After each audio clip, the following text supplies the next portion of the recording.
Alrighty. Hi, everybody. Sorry this took a little while to get started. My name is Sarah. It sounds like I was sort of introduced, but I'll just give a little more introduction if that's okay. Since I'm not sure what was said about me. Hopefully all good things. But yeah, so I am a professional musician. I do also have a day job, so it's not the only thing that I do, but it's I definitely have a source of income from it, and I'm hopefully on the path to just doing music full time. I went to school for music, and yeah, so I started playing piano when I was 3 years old, and then so I'm a pianist primarily. I also sing, but I'm really trained as a pianist. I've only actually just recently started training as a singer as well, taking lessons and stuff like that. But I've been singing at a professional level for a while as well. I'm just not a trained singer. I'm a trained pianist. And yeah, since I was little, I've been sort of exposed to all kinds of music. I thought it might be interesting for me to share what kind of music I listen to. I don't know why, but I thought, that's part of my background as well, as what did I listen to? And I'm sure you guys all listen to different kinds of music. And that might help you understand where I'm coming from as far as the music that I write and the music that I listen to now, and sort of what's influenced me and my ideas. So when I was little, I mostly listened to what my parents listened to, which was primarily the Beatles from my dad. My dad just had us listen to the Beatles all the time. And then my mom would have us listen to French and Italian opera all the time. So there's a lot of arias that I have memorized from when I was little, because my mom would just play opera all the time. And then a lot of 70s Italian pop, because my mom is from Italy, and she really likes her 70s Italian pop music. So that's kind of since I was really, really little, that's those are my earliest memories of music. And of course, church songs and stuff like that. But that's kind of what my parents would play in the car and at home on a CD player or whatever. And then as I started to grow up, I started getting exposed to different kinds of music. I actually grew up in a very urban area. So even when I was in the school bus going to my elementary school, by the way, is from ages 5 to 10-ish. So between the ages of 5 to 10, when I'd be on the school bus, they'd be mostly listening to R&B and soul and rap, even gangster rap. I remember pretty distinctly lots of very coarse language and that kind of thing. But I actually really love and appreciate that kind of music now, because I listened to it when I was so young. And then yeah, in middle school I had a very, very brief pop phase. I want to really emphasize it was very brief, of listening to Backstreet Boys and stuff like that. And then in high school I got really into more alternative rock and metal. So I listened to a lot of Tool and Primus and Smashing Pumpkins, Red Hot Chili Peppers. Ben Folds 5 was probably the lightest thing that I listened to, which it's pretty light. Hopefully some of these bands are ringing a bell to you guys. I don't know. I'm 31. Maybe all of you guys are way younger and you have no idea what I'm talking about, but hopefully this means something to you. I guess the point here is I was kind of exposed to a lot of different music, and as a pianist, I also, played with the choir, and I played with the orchestra sometimes, and I also played violin, so I played violin in the orchestra. I played piano for musical theater. So I was really exposed to all kinds of music, and I was classically trained, so of course I played a lot of classical music. That was probably the thing that I spent the most time with, was just playing Chopin and Beethoven and Mozart, that kind of thing. So yeah, and so then in college, I went to Berklee College of Music. I actually went because I wanted to study songwriting, but when I got there, I felt a little, I don't know, I got all these different impressions of, what might be a good thing for me to do, and I ended up deciding to study film scoring instead, because it seemed a little more like I would gain a more technical knowledge of music from doing that, with the actual technology side of things. And I wanted to learn more about arranging and orchestration. Meine Damen und Herren, wir erreichen jetzt Göttingen. Bitte steigen Sie hier in Fahrtrichtung rechts aus. Wir wünschen Ihnen noch einen schönen Tag. Auf Wiedersehen. I hear somebody talking. It's mute yourself. There's another participant. Was he actually saying something to me, or just okay? Well, I was going to say, I'm sorry, I don't speak German. I think that might have been German.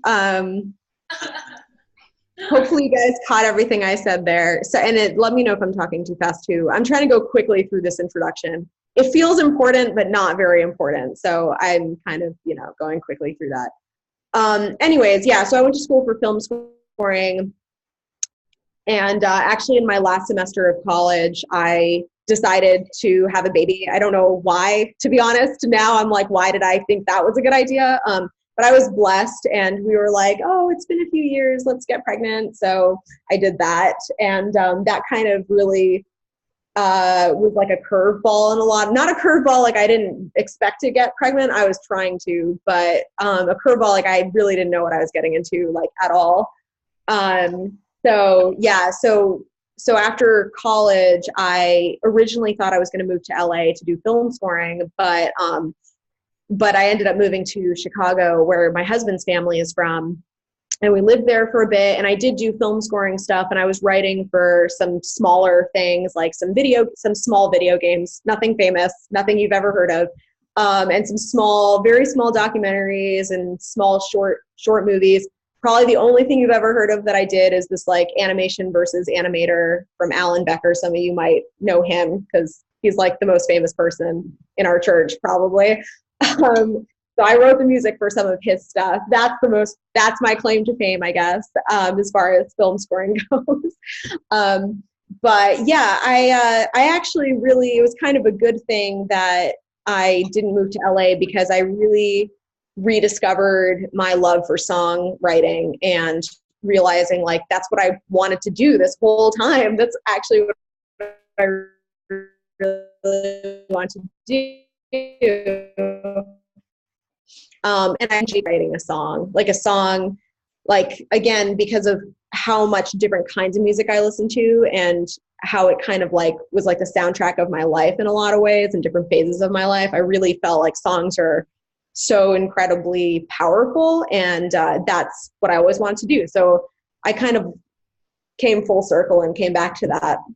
So that's really what I've been focused on now.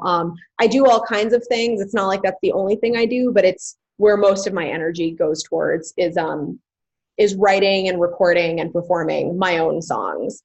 So I'm actually putting out an album on May 6th, and that's what you guys were shown was one of the singles off that album, but the full album will be out May 6th.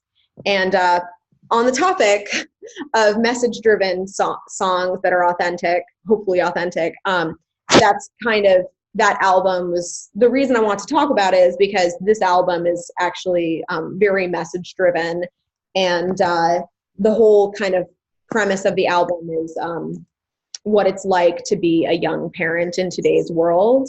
And sort of like the struggles of it, and the balance between personal ambitions and responsibilities, and like love and sacrifice and that kind of thing. So it's called Dreams on Hold. When it comes out, you can listen to it, and hopefully something I said in this talk, maybe it'll click. I don't know, who knows. But anyways, so that's a little bit about me. And so I wanted to kind of preface this talk with, music is really personal, as I'm sure you all know. And so everything I'm going to say, like, honestly, it's just my own experience. It's just my perspective. I told you that's why I want to tell you a little bit about myself, because some things I say you might just downright disagree with, or you might later on find to not be true for yourself. And that's totally fine. But I hope something I say, there will be something that's, but just remember like we're all different people. And I kind of think music is like water and we're like the vessels. You pour water into different shaped vessels. It's still the same water, but it looks different. And I think that that's why like music means something different to all of us. Like the same song can have a different interpretation for every single person in this room. So I'm going to show you some songs, some examples of things, and then you might hear it and you might not hear what I'm hearing, and that's totally fine. But I'll try to show you my perspective on things, and yeah, hopefully you can get something from it. And then the last preface I have, and then I swear I'll talk about music and songs after that, is that, I'm going to talk about message-driven songs because that's primarily what I do. But the reason I do that is because that is authentically who I am. I had a phase where I was trying to write message music, but like message-driven songs. But honestly, I don't think that was my best stuff. I think my best stuff really came about when I decided I didn't care to write out. I was just going to write. And I kind of realized that's just who I am. That's what I write. I just end up writing that way.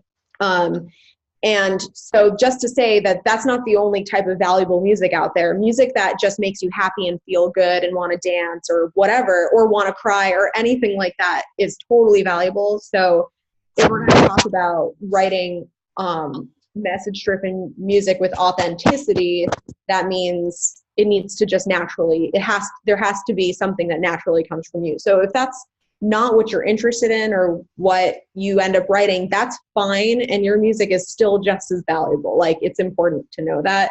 So don't force it. And on that note, if you're like, yeah, I just want to write instrumental music, or I just want to write like, electronic dance music, just that makes people happy, that's great. And I think hopefully there should still be something in here for you too. It's a lot of what I'm going to say is just about good songwriting and not just about message-driven songwriting. Okay, so the title of my talk is something like, I don't remember exactly, but message-driven songs that are authentic. And I want to really focus because I don't have a lot of time, and I spent 15 minutes on this introduction, which is ridiculous. But anyway, so I want to focus on the word authenticity and what that means and how you can make your songs authentic. Because again, I think if you genuinely just have a message to share, it will come out in your songs. So it's more important to think about how can we be authentic. So I didn't want to, be like, this is what the dictionary says is the meaning of authentic. I hate speech, like talks that start off that way, but I'm going to sort of do that accidentally because I did come across a really cool definition of authenticity, which is basically that being authentic means having an origin that is unquestionably true. And I thought this was really cool and ties in with what I think is a good way to remain authentic, and that's by being specific.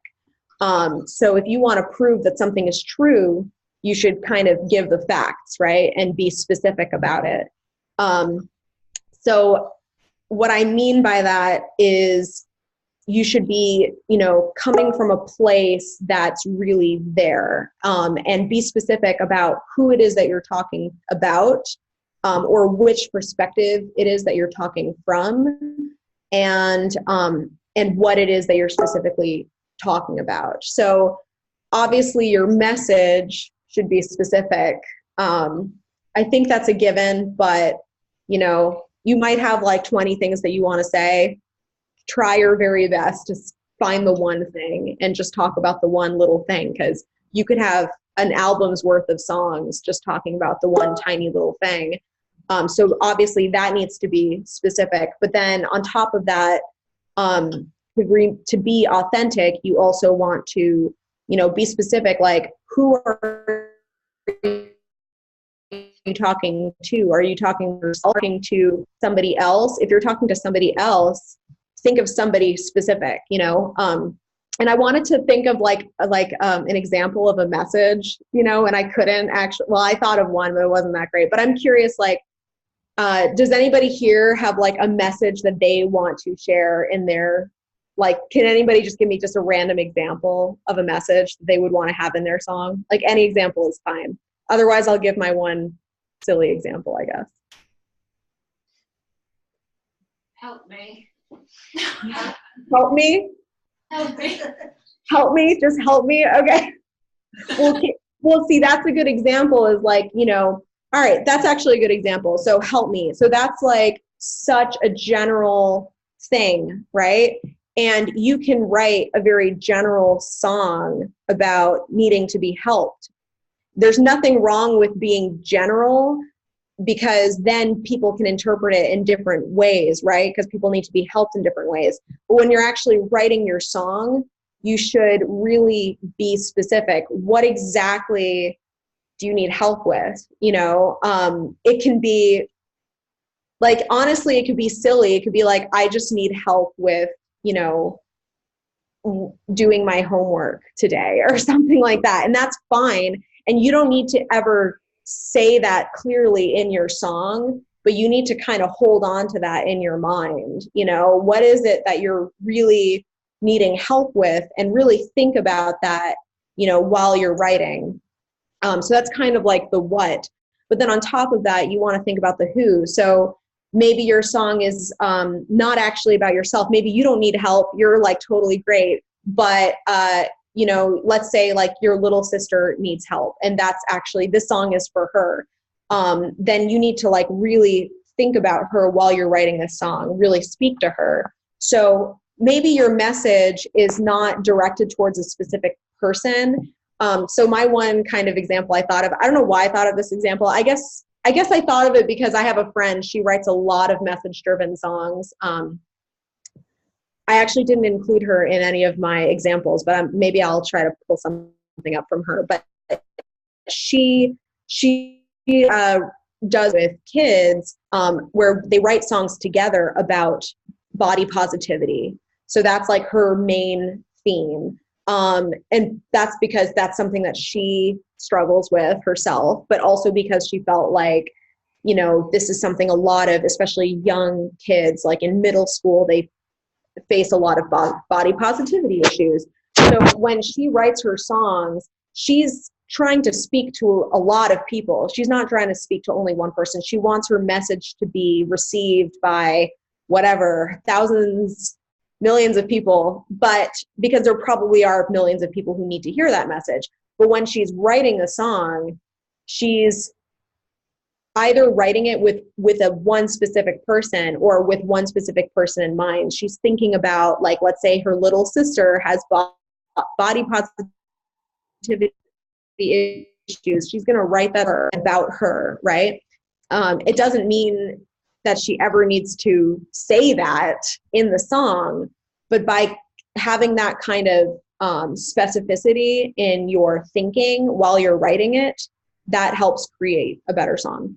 Okay, so that's kind of like the biggest thing that I want to talk about, and I want to give some examples of different songs and how they get specific, and I kind of and like, you know, how they're delivering their message in a specific way. So if you could actually play the first song on my Spotify playlist, and then I'm going to share my screen at the same time. Is it I Can Change? Yes, I Can Change. If you can just play, like, can you guys see my lyrics? Are you able to see the lyrics that I have up? Yep.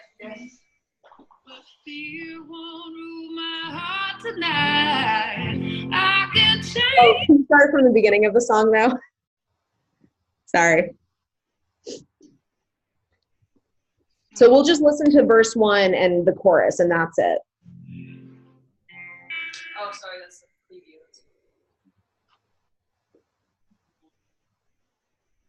I'm doing this from my phone. It's doing like a shuffle. Oh, I see. Oh, I'm sorry. I'll just. No, I can't. You can play the intro, though. I mean, you could just play from the intro up until the chorus. Maybe I'll do this.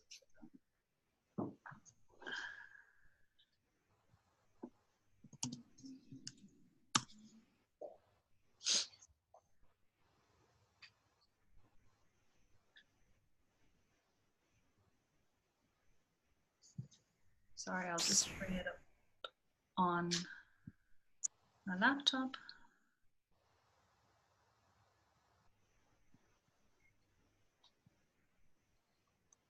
Okay.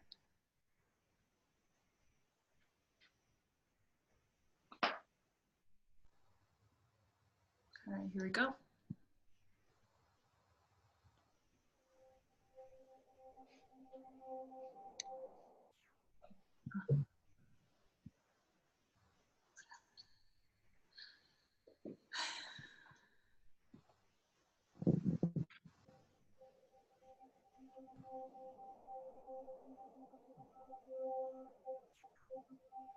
Is this it? Yeah. Sorry, it's like a little, she should start singing soon.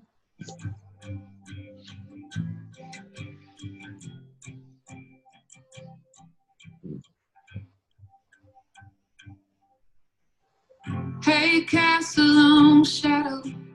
I know that I lie and let it roam my mind from time to time. Escape in an old battle that clings on like a vine to me. Whispers dirty lies in my ear. I know we didn't start this fight, and I won't let it rule my heart tonight. I can change, I can change, I can still change, I can still change. Okay, cool. You could just stop it there.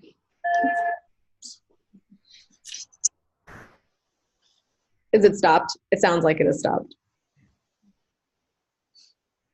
Can you guys still hear me? Yeah. Okay, cool. Okay, so the reason I want to start off with this example is because for me, my favorite type of message-driven songs are ones that are actually the person speaking to themselves and about their own experience. And the reason I really feel like it, I mean, if I'm being honest, to me, that's the most powerful way of writing a message-driven song. And I think that's because to do it, you have to really be kind of vulnerable and brave about, well, to do it well, I should say, you have to really kind of put yourself out there. And by doing that, you're kind of exposing yourself, which is really hard. But in today's world, you know, we don't get enough of that anymore.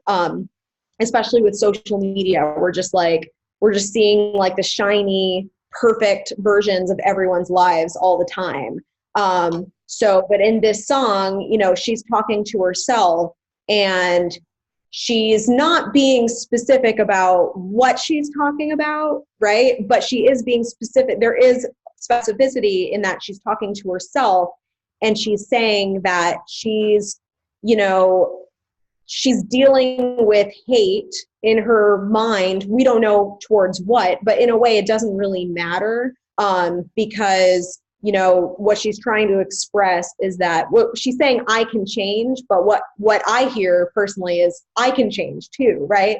She can change, I can change too. There's hope for me too to become a better person and let go of whatever difficult feelings I'm going through, right? So by her, well, I don't know if she wrote the song. There's 4 people in this group and they all kind of write songs, but she sings all of them. But anyways, whoever wrote this song in that group, you know, they're really being specific about their feelings and what it makes them feel and, you know, their hope for being able to change that. So does that make sense? How that's specific? Because I know in some ways it's like, well, but she's not saying exactly what she's talking about, but she's being very specific about what she's going through and that she's talking to herself. Does that make sense? You guys are so far away. I can't like see if heads are shaking or not, but I'll just assume it makes sense. Like a thumbs up if it does. I guess if it doesn't, do a thumbs down, and then otherwise I'll keep going. Okay, cool. All right, so then let's share. Can you share the next song, please? Keep Your Heart Young.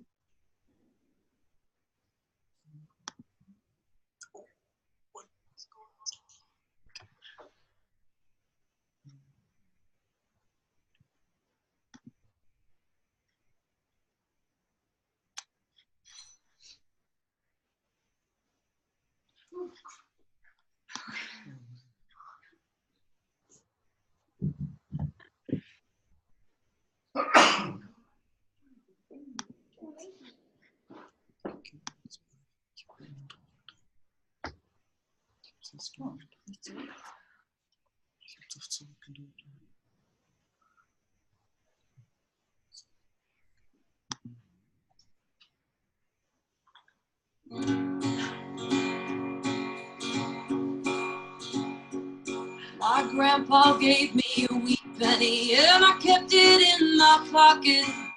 I had big plans in my backyard to build me a space rocket. I talked to my brother on a fake CP that I made from a tic-tac box. I bagged my snowballs nice and tight, and in the middle I put rocks. Don't trade in your tic-tac box for a ball on the end of a chain. Don't go spilling grandpa's pennies buying into the game. You gotta keep your heart young. Don't go growing old before your time has come. You can't take back what you have done. You gotta keep your heart young. Okay, cool. That took the wheels off of my life. Okay.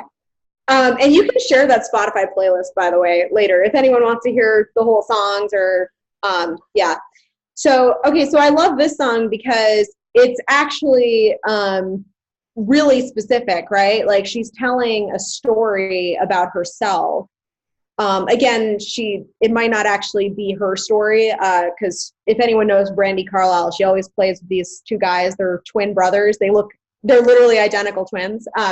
And they actually do a lot of the songwriting. But whoever wrote the song, they're sharing this story. Now, I don't know, to be honest, like we don't know if any of this is really true, but whether it's true or not, it's very specific, and it's getting that point across by being specific. And also it's specific because we know that she is specifically talking to us, right? So in this situation, it's kind of interesting because she's kind of doing two things where she's specifically sharing her own story, or at least that's what the song sounds like, right? But then in the chorus, she's talking to you. She's saying, you got to keep your heart young, right? But it's kind of interesting because in a way she's doing what Lake Street Dive did in the other song, where she's directing it to us, but she's still telling her own story, right? And that's really, again, like powerful because there's like a vulnerability in that, in like sharing like things that you did as a kid. So yeah, so that was my other example for that. So let's see. Yeah. So now I wanted to share some other examples that have more to do with talking. So those two examples had more to do with like you're kind of sharing your own experience, right? So now the other examples are more kind of sharing, maybe it's not your own experience, but you're talking about someone else's experience and how you can talk to somebody else in an authentic way. So if you can share the next song, which is actually a YouTube video. It's that YouTube video link that I sent called Right on Time.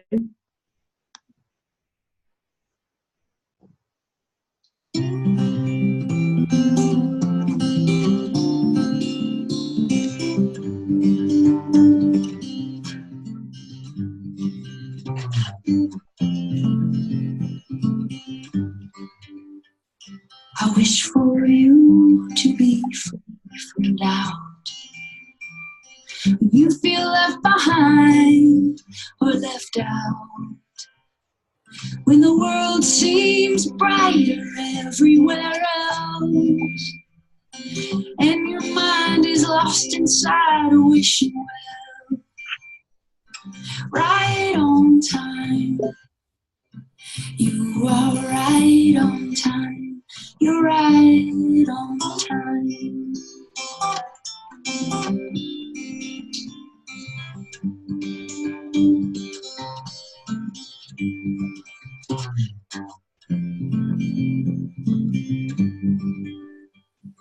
Remember, the heart is a tender thing, restless and hopeful, it cries and sings.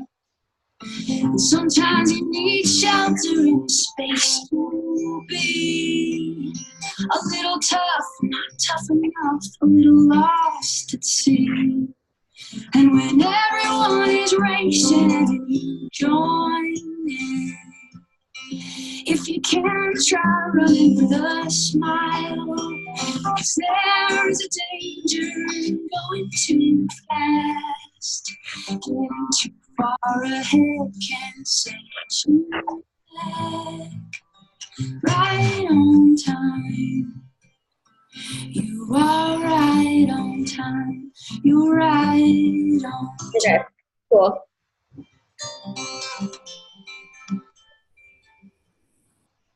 Okay, so so this one, what I think is interesting about this song is that okay, because I don't know the story behind this song, so I couldn't tell you really what happened or who she's talking to, but when I hear the song and I read these words, it sounds like she's talking to somebody specific. And it doesn't sound like she's talking about her own experience, right? It sounds like she's talking about somebody else's experience. And I can promise you this type of songwriting can't happen unless she's thinking about someone specific. I'm 100% sure about that. So whether that's, her friend or a sibling or something like that, I'm sure that in her mind, I know a little bit about this songwriter, and she writes a lot of songs like this, and she plays for churches a lot and that kind of thing. And, she probably thought to herself, like, I want to write a song that makes people feel like, even if you're not where you want it to be, it's okay, you're right on time. Like, she probably had that idea, right?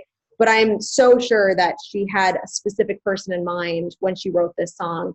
And by doing that, when I hear this song, I feel like she's talking to me, partially because this is the song that I need to hear. If you don't need to hear the song, it doesn't feel like that maybe, but because I need to hear this song, like a lot of times this is the song I need to hear. It's the message I really need.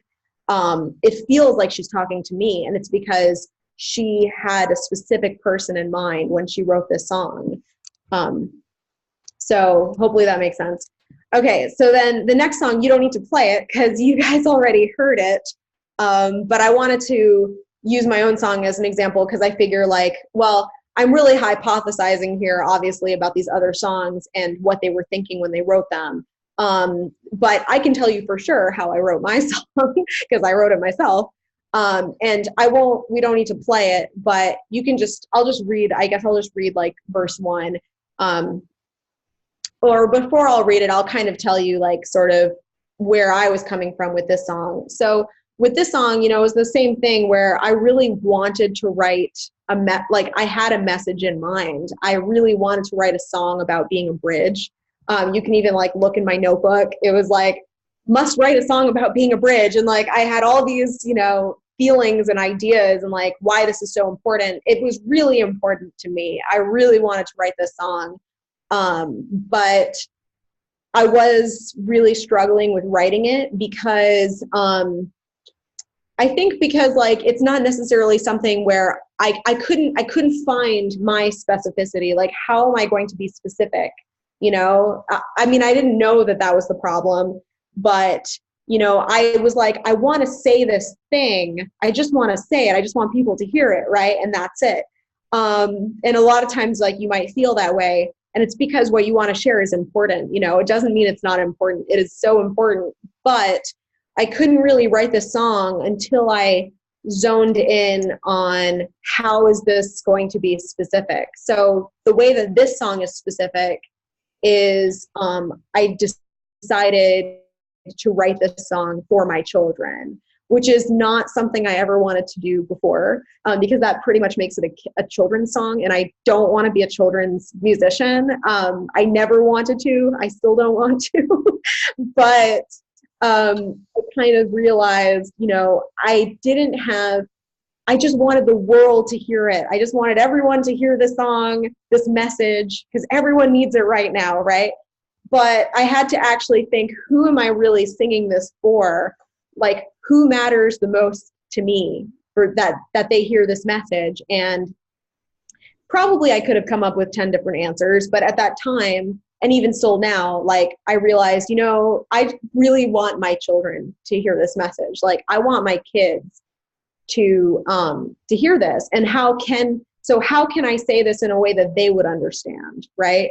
So even that song that we heard before, Right on Time, I'm sure it's the same thing. Like, whoever she was thinking of, she's thinking, well, what is it that this person's going through, and how can I help them understand? Like, again, maybe it's her little sister. How did she make her little sister understand? And that's where she was coming from when she wrote that song. I mean, hypothetically, but I'm fairly sure about that. So it's the same thing with this. Once I kind of let go of my notion of, I can't write a kid song, I don't want to do that. And I was like, well, you know what? I don't want to write a kid song, but they're the people I want to hear this song. And at the time, they're 2 years old and 6 years old. Now they're 3 and 7. So they're 2 and 6. How can I tell a 2 and a 6-year-old something like this? That for me was like very kind of serious. It felt really serious, but I was like, okay, well, if I'm going to write it for my kids, it can't be serious anymore. It has to be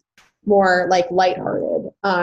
So, that's why I wrote it in this way of Mama and Daddy told me. That's me saying, like, this is what I guess I could have said, Grandma and Grandpa told me, but whatever. I was writing about my own parents. Like, my mom and dad told me that it takes all kinds of people to make this world what it is, right? And most of them are different, and most of them live far away.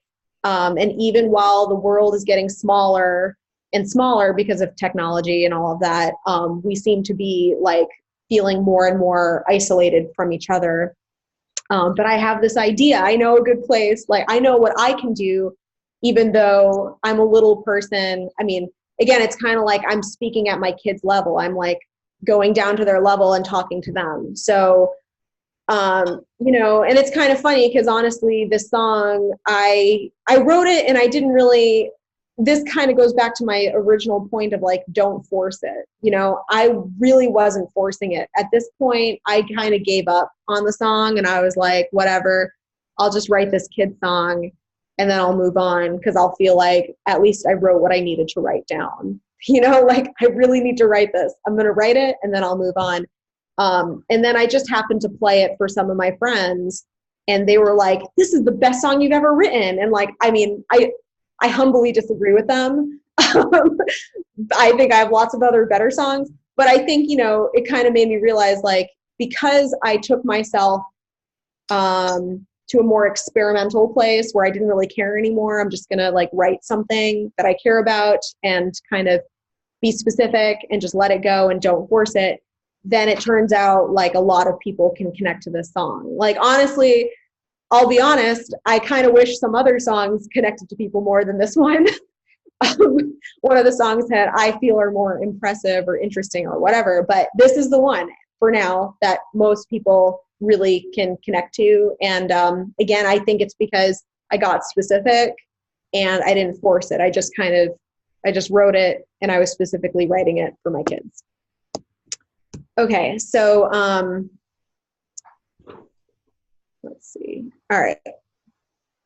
Oh, right. Okay, so yeah, so I know that we're getting close on time here. All right, so I guess like a couple of other things that I just wanted to talk about as far as being specific is like, maybe you want to write about something that matters to you, but you never experienced it yourself.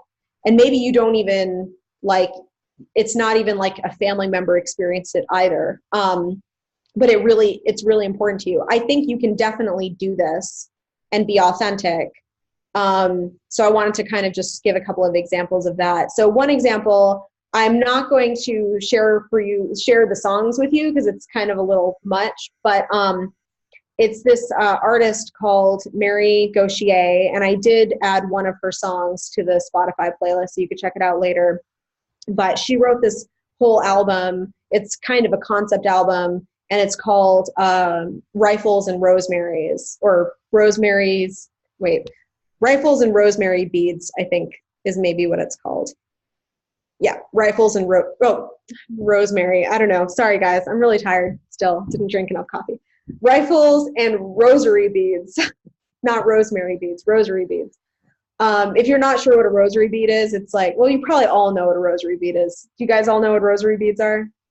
Yeah. Well, anyways, it's like it looks like a necklace, and it has like a cross on it, and it's what Catholics use to pray and do penance and that kind of thing. Anyways, so this album is actually all about being what it's like to be a soldier, and then to come back from the war and facing, what's it called?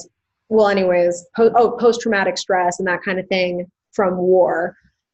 So she was never a soldier herself. And I think she might have had some family members who were, but she had been volunteering, helping soldiers who left the battlefield, like write songs and kind of cope with their stress and their depression through writing songs. And in doing that, she came up with this album. So I think that this is another way that you can write really authentic songs that are not necessarily your experience, but they share a message that you feel is important, is you take the stories of other people, and you do it very carefully, of course, and with a lot of research and with a lot of love and, compassion, and obviously with the right, purpose in mind. But by doing that, there's a lot of people out there, they're not songwriters, or they don't have the ability to write a song for whatever reason. And you can actually give them that ability of sharing their story through song by writing songs for them. So if there's a message you want to share that you haven't experienced, I definitely encourage you to do research, find stories of other people who have experienced this and try to write a song around their story. Maybe even if this is something you can I know not everyone has that ability to meet up with veterans and write stories with them, but if you have that opportunity to meet with someone who's experienced something that you think is an important message to share, I highly encourage that as well.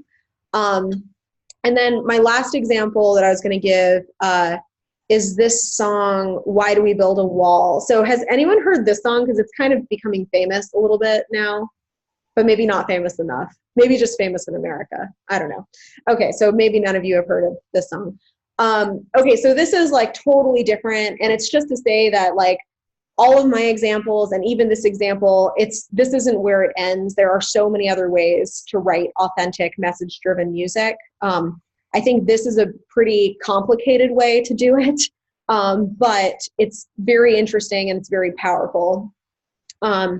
So before you play the sample from the song, I just kind of want to explain, so this song is, it's part of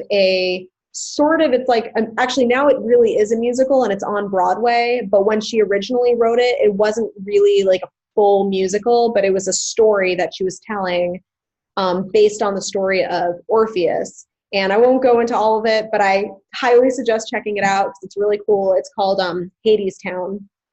And I think the whole album, and now musical, the purpose of it is to share this message of, kind of keeping the faith even when things are difficult, and sort of holding on to what's real and what's authentic and what that actually even means. So that's kind of what the whole album explores. Now, this song is really interesting because she's kind of doing the opposite of everything that I said, but she does it so well. So what she's doing is, first of all, she's not talking from her own experience, and she's not even talking about a real person. She's singing from the perspective of Hades, the god of the underworld. So that's not a real person, obviously. But she's developed this character out of him. And basically Hades is having everyone build this wall around Hades town. So no one can get in, no one can get out. And in this song, he's singing about why it's good to build a wall.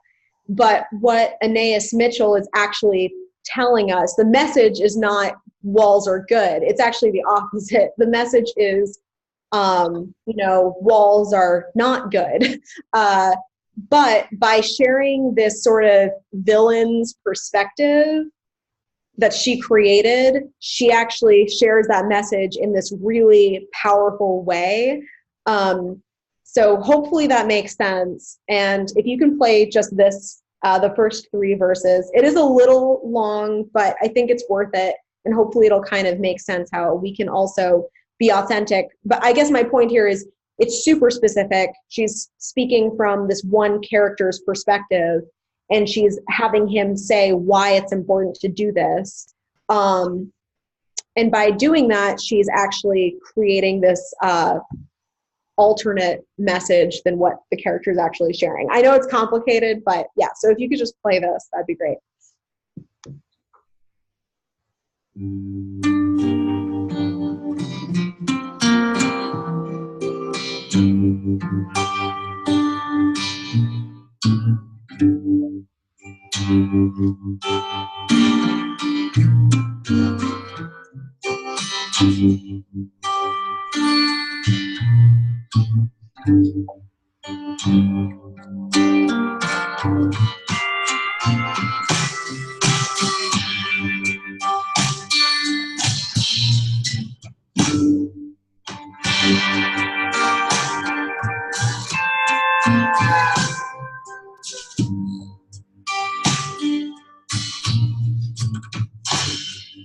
Why do we build the wall? My children, why do we build the wall? Why do we build the wall? We build the wall to keep us free. That's why we build the wall. We build the wall to keep us free.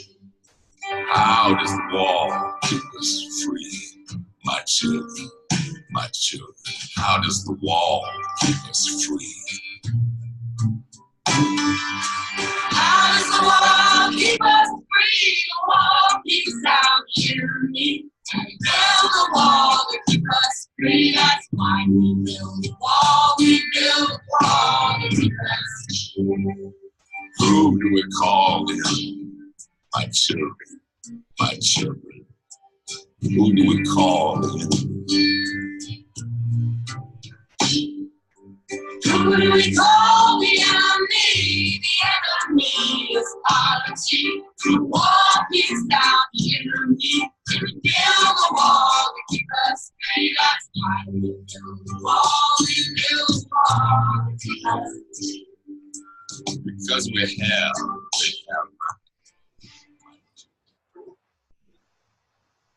Yeah, sorry, I probably should have shown you guys the whole song, but anyways, I highly encourage listening to the whole song. And again, if she were to just sing this song, you wouldn't understand, like, what is she saying? Like, what is this about?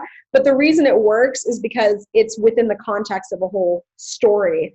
So it's like incredibly specific, actually, because there's characters, there's things that happen. And when this song comes, it's a very powerful moment because, again, she's sharing this message by having the villain say this, right? So then we know he's the villain, so we know that what she's really trying to share is the opposite of that message.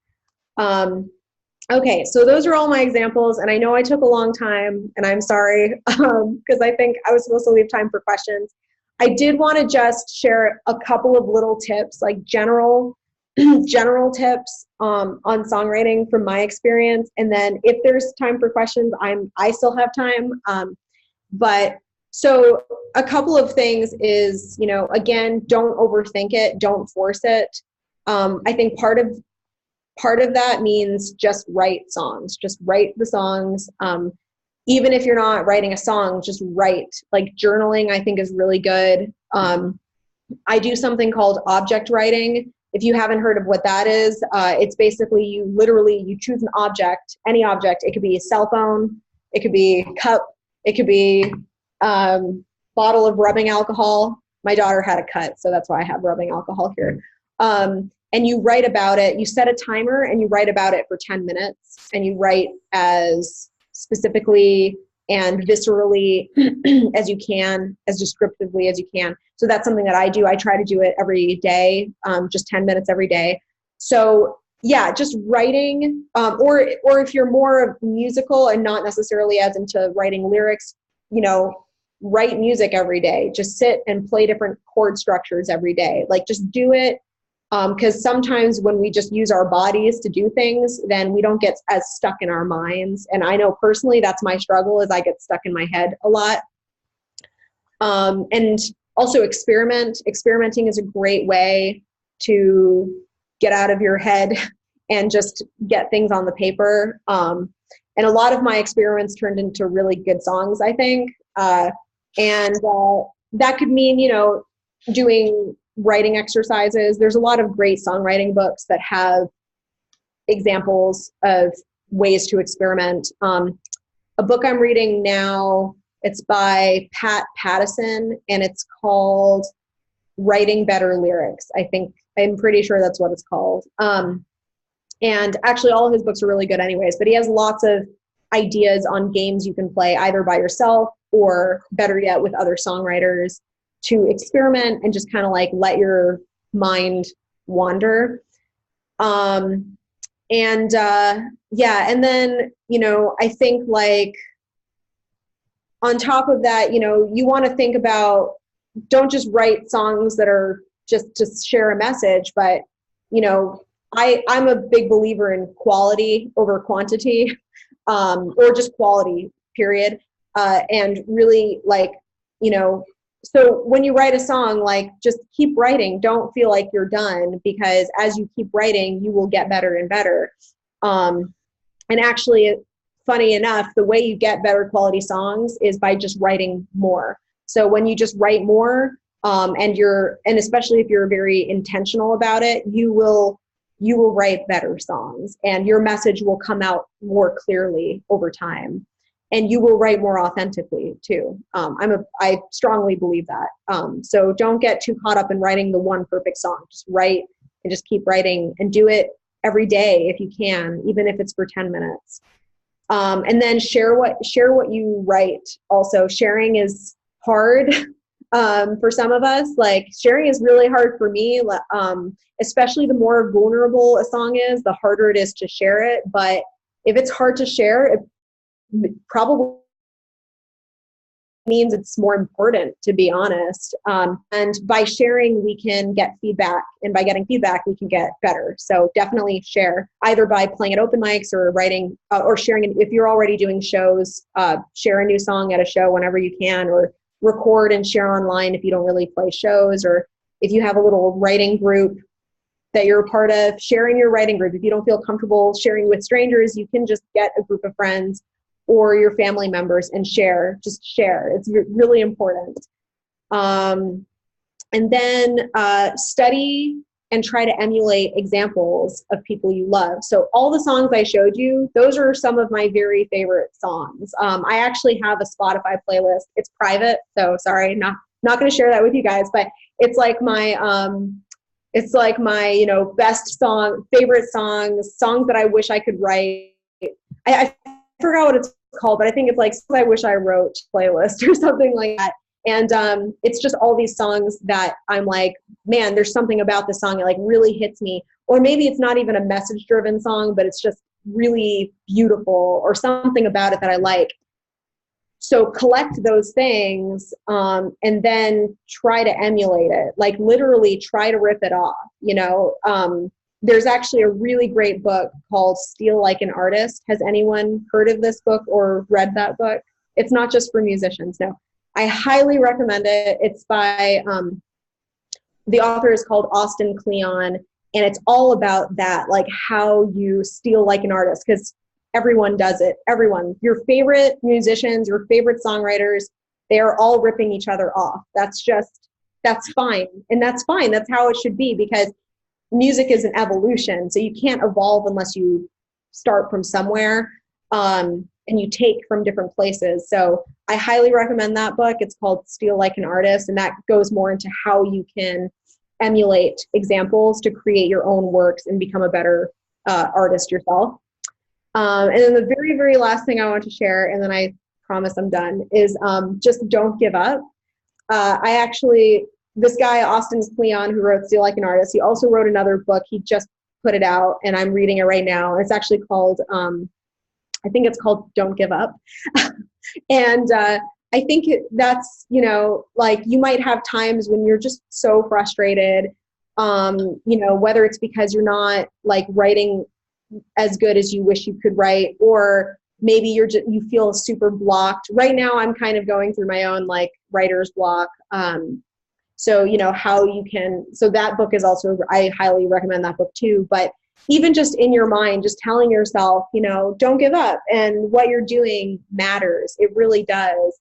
And maybe some of you have never felt this way before. Maybe I'm only speaking to one of you right now, or none of you, who knows. But personally, like, there's been a lot of times where I felt that, I put out an album and it's just like, what was the purpose of like all that energy and all that work, like all those hours writing those songs, recording those songs, creating physical prints of that album, and trying to get people to listen to it. Like, what was the purpose of all of that? When I look at the numbers, like, I only have this many Facebook fans, I only have this many Spotify listens, like, I'm failing, and what does it all mean? So if anyone else feels that way, I just want to encourage you to really like believe in yourself, and believe that, your songs do matter. And if you really, I believe that every person is like incredibly valuable. Everyone is the most valuable person to God, right? I really believe that we are all unique and of utmost value to God. So if you really believe that, and what you wrote is really authentic and really coming from your heart, I promise you there's someone out there who will hear that and that song, and it's going to change them. It will, even if it's in a small way, but that person matters so much that should mean something to you, and it should drive you, right? So, like, for example, this one person told me recently that one of my songs from an album that I only made 100 copies because I was like, I don't think anyone's going to really be into this. It's just me playing the piano and singing. So it's not exciting in that sort of way. It's like totally a songwriter album. It's just songs that I wrote. You can hear it on Spotify if you want to. If you're like, what is this? You might be like, yeah, this is not my kind of thing. But I just wanted to do it. And so and most of those songs are super message driven, and I just put it out there. And a lot of times I just question, why do I put this stuff out there? What is the purpose? But this one person told me that one of the songs on that album was like on repeat for her. Like every day she'd listen to it while she was going through a divorce, because it gave her courage that she felt she can do this, and she can get through this divorce and get into the next phase of her life successfully. And it's like, you know what? If that song only helped this one person get through that one part of her life, I mean, that's pretty amazing, actually, if you think about it, if you really value people to that degree. So don't give up, and just keep doing it, and I'll stop talking. That's all I have to say.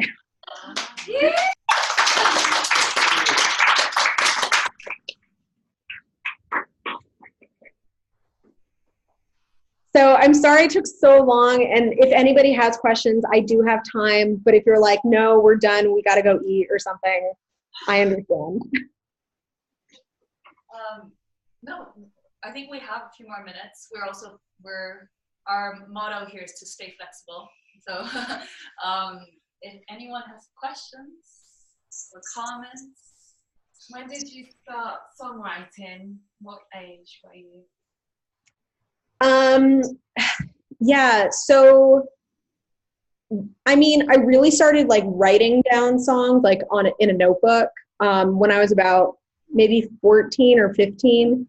I was in high school, and I was doing it really casually, to be honest. I didn't have any clear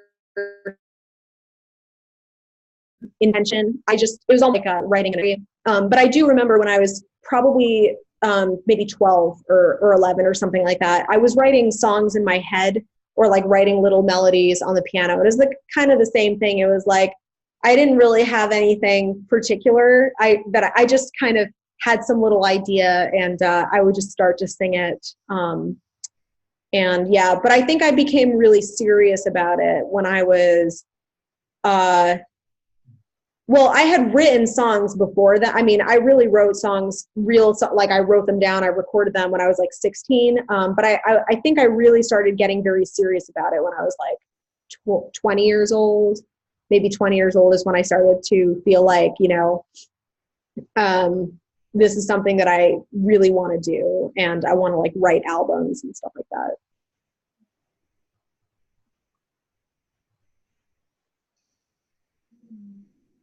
How long does it take for you to write a song? Hello. Yeah, there's no one answer for that. The bridge song, I wrote that. Okay, well, actually, the bridge song is a good example. I thought about that song for like a year. I was thinking about it, and I was trying to write it for at least a year.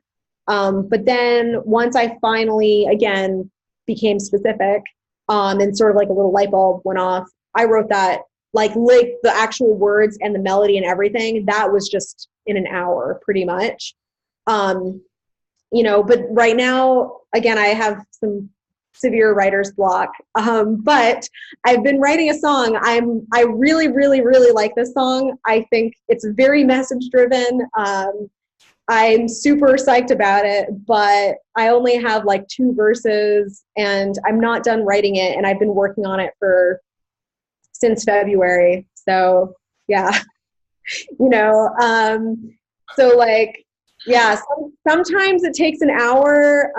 That's pretty rare. It doesn't usually take me an hour. And again, it took me an hour because I thought about it for a really, really, really long time. And it's like the pieces just fell together at the right moment. But I don't know. I'd probably say like, I've done a lot of songwriting competition. They're not really competitions necessarily, but some of them were competitions. Like I did this one thing recently where you're given a theme and you write a song around that theme, and you have a month. They tell you the theme, and then you have a month to write the song and perform it too. So when it's that sort of a scenario where it's more like a job, and it's like, oh my God, I have to write a song now, I'd say it takes like maybe 2 weeks to a month. And in those scenarios, it's like, it's like I'll come up with my concept and the basic structure of what I'm going to say pretty quickly, but fine tuning can take a long time. And like some really good advice that I got a while ago that I try to follow is, don't judge your song like at first. Just write it. And then after that, do the editing. Like, don't edit while you're writing. So when I say like a month, I don't mean I wrote one lyric one day and then another lyric another day. I mean, like, I wrote some really crappy song in like an hour, a couple hours, or maybe 3 hours. And then I spent the month fixing it and fixing it and fixing it, and like editing it and making it better, coming up with better melodies, or coming up with better visuals for the song, or maybe even totally rewriting it. So yeah, hopefully that answers your question, but everyone's different. I mean, some people, they take like 2 years to write a song, and it's like a really great song, and sometimes it totally sucks, and it's like, wow, I'm sorry that took you 2 years to write that song. So everything's different. But do you have a favorite starting point if you write a song? Like, is it always Yeah. first, or do you have a melody in your head? Or Yeah, so for me, and like really truly everyone's different, and I don't think there's one right way, so hopefully you're not asking me for that reason. But like, I find that my songs, they genuinely come from a message. Like, that's usually where it starts from. is it really just starts from, I have this thing that I want to say. So actually I have it's just like a digital notepad, and it just has like ideas, and there's no melody. Maybe there's one sentence. A lot of times it'll start from one sentence, but I would still call that my message, right? So, you know, I have the song it's called Shadow, and that really started from my husband telling me, I can't shake my shadow. And I was like, oh, that's such a great, like, that'd be such a great song. So I just write down, I can't shake you, my shadow. And then I kind of built the song around that idea. So for me, that's usually how it starts, is like a sentence or a phrase or a word of like, I want to write about this, you know, and then I just build it around. A lot of times it will be lyrics next, because, you know, for me, actually writing music is the easiest part. That's not hard. And I find that I write pretty strong melodies when I have a lyrical idea. Like, I already know kind of what the lyrics will be a little bit. That's when I tend to write the best melodies. So yeah, so kind of idea and then lyrics. Melody and lyrics kind of happen at the same time, oftentimes, and then chord structure after that. And then editing, just like lots and lots of editing.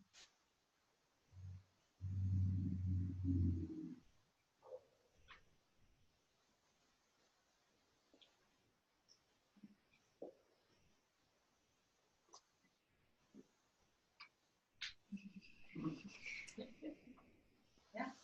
Well, if you can okay, you're still there. This is really cool. Just waiting to see. Well, I mean, just a comment. I think this was really, really super relevant. What you were saying. We this morning we had a brainstorming session about topics that or ideas that we wanted to convey, and after that we split up either by ourselves or in little groups and just started writing and composing. And just before we got on the call, we had a little sharing session. Oh, nice. So I want to hear something now. Yeah. If you share something. Okay. Yeah. So yeah, and so it was surprising because there are a few things that were like, you know, they're really close to, you know, being like a complete song. I mean, without all the editing. But yeah. So and it was like what you said, I think, is really helpful for us, like as a next step, like how we can continue working on these, or I'm sure a lot of things that you've mentioned might spark some new ideas for other. I mean, we still have 5 days, so yeah. So that's really, yeah, we're really grateful that you shared all that with us. Yeah. Yeah.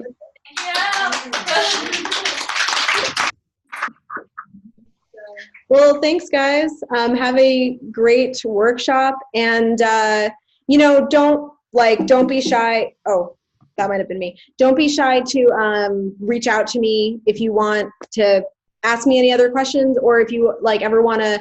I think what you guys are doing is like super valuable, and hopefully, I don't know how close you guys live to each other, but if you're able to, probably not very close, I'm guessing, but you know, I would say, like, if you can keep writing virtually and sharing with each other, like, do it for sure. And if you can include me too, I would be happy to be a part of that too. There's lots of things you can do virtually. So yeah, that's it. Yeah, I think what you guys are doing is great, and don't feel like this is the only time you can do it. You can like keep that momentum going separately. Oh, now I know what I want to say. Yeah, so feel free to reach out to me anytime though, if you have any questions, or like, you know, if you also want to talk about, like, if any of you are really like what I would call like on the path or already professional songwriters or musicians, and you want to know more business type stuff, I'm happy to share whatever I know about that kind of thing too. So if you ever want to reach out to me about songwriting or businessy type things, or just share your song, or you could tell me your talk made no sense, Sarah, and I just want to let you know to your face. Whatever, it doesn't matter. You can like reach out to me and talk to me. So, yeah. All right. So. All right. Is it okay for the people? I'm fine with it. Just I need you. Okay, so we'd like to share a song if you have time. Oh yes, I do. I'm making time to hear this song. Support me. So maybe we can. Do you want to show the? If you could stop sharing your screen. Oh, am I still sharing it? I think. Oh. I'm seeing you though, so no problem. And then we can share. You saw the lyrics. Okay, we can share the lyrics with you. So far, what we have. We're gonna share our screen. And okay. I don't think I'm sharing my screen anymore. Just so you know.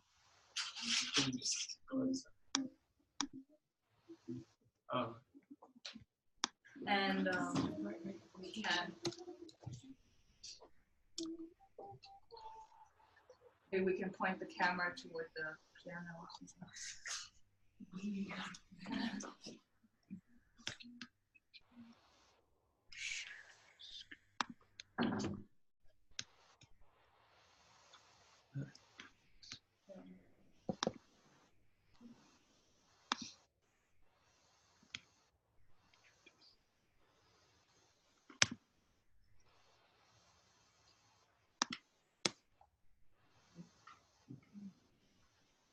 Are you seeing something?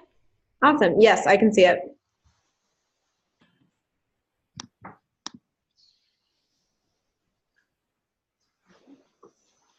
Yes.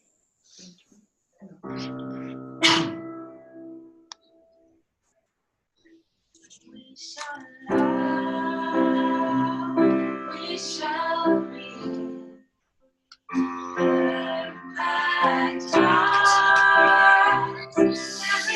Sieht sie es nicht.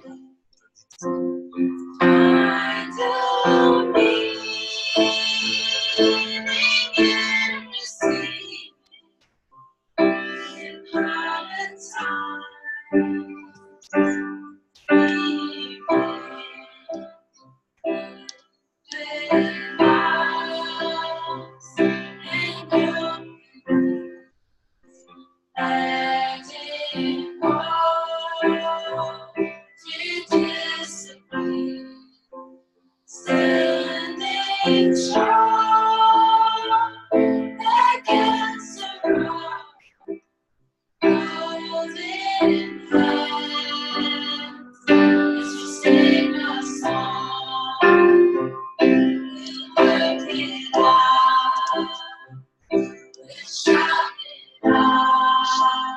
How much we care and need your love.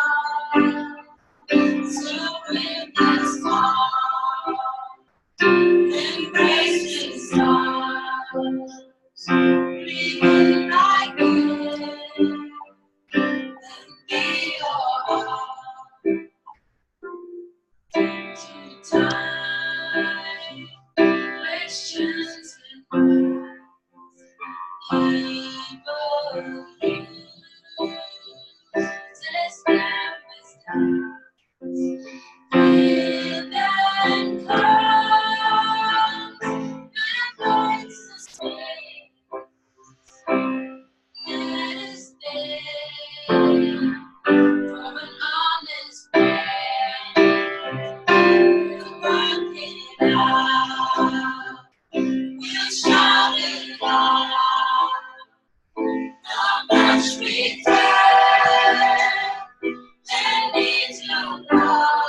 Awesome. That's great, guys. That was one of our songs so far. Nice. Love it. I'm sure many, many more great songs to come in the next 5 days. Thank you. All right, well, I'll let you guys go, but thanks for having me. And again, reach out anytime. And hopefully you can record and share these songs. Sharing is important, remember. So take videos, put it on YouTube, share it. Yeah. Thank you so much for your time. Yeah. Bye.